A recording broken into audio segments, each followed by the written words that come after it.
Мына жаңартылған елге жаңа конституция ауадай қажет болып тұр. Біздің президентіміз Қасым-Жомарт Тоқаев осы нағыз жаңағы қазақтың темірді соққанда, қызғанда соқ деген сөзінен дәл келердей осы жаңа конституцияны жасауға үлкен топ құрып, және сол жасалған жобаны халықпен ақылдасып, талқылап, осы конституцияны жаңағы ұсынуға өз үлкен үлесін қосып жатқан жағдай бар. Жалпы Қазақстан Республикасының президентінің жанындағы ғылым академиясы 2 ақпанда жаңағы конституцияны жаңартудың ғылыми негізі атты дөңгелек стол ұйымдастырды.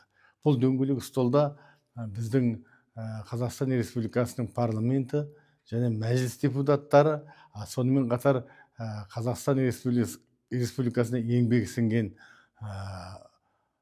қызметкерлер, академиктер өздерінің жаңағы пікірін айтып, оны жаңағы халыққа түсіндіруге өзінің үндеу жариялады. Бұл үндеуде жаңағы мына ғылыми жалпы мына конституцияны ары қарай толығынан түсіну, оның жаңағы рөлін түсіндіру халыққа, осыны өз отандастарына үндеу жариялады өздерінің аттарынан. Ал енді біз жалпы бұл конституцияға жаңа қарастыратын болсақ, бұл жерде жаңағы адамның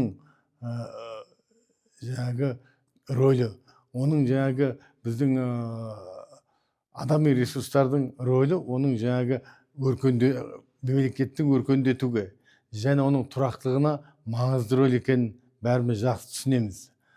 Сондықтан біздің мына жаңа конституция тек қана әртүрлі заңдарды жинастырған құжат емес, бұл біздің стратегиямызды, келешек болашағымызды анықтайтын құжат екенін түсіндіруге болады.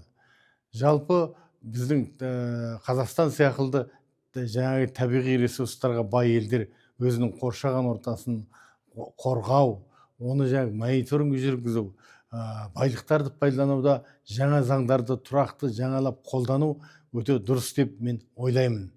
Ал енді мына жаңа заңда, жаңа конституциядағы адами ресурстар және әлеуетті дамыту, ғылымды дамыту, білімді дамыту, осы бағыттағы жаңағы цифрландыру, жаңа инновациялық технологияларды кіргізу болашақтағы біздің болашақтағы біздің еліміздің стратегиялық маңызды құжаты болып табылады.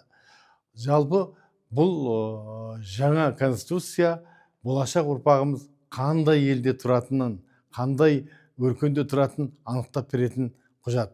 Сондықтан мен, құрметті отандастар, осындай маңызды шақта, осындай маңызды мәселені бәріміз дұрыс көзбен қарап, осындай жаңа заңды өзгерісіне белсенді қатысып, осыны қолдауға өз үлестерін қосуды мен бәріне шақырамын.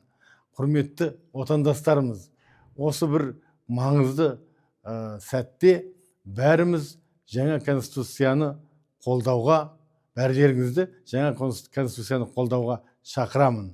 Бұл біздің болашағымыз, болашақ еліміздің мәңгілігіне байланысты құжат.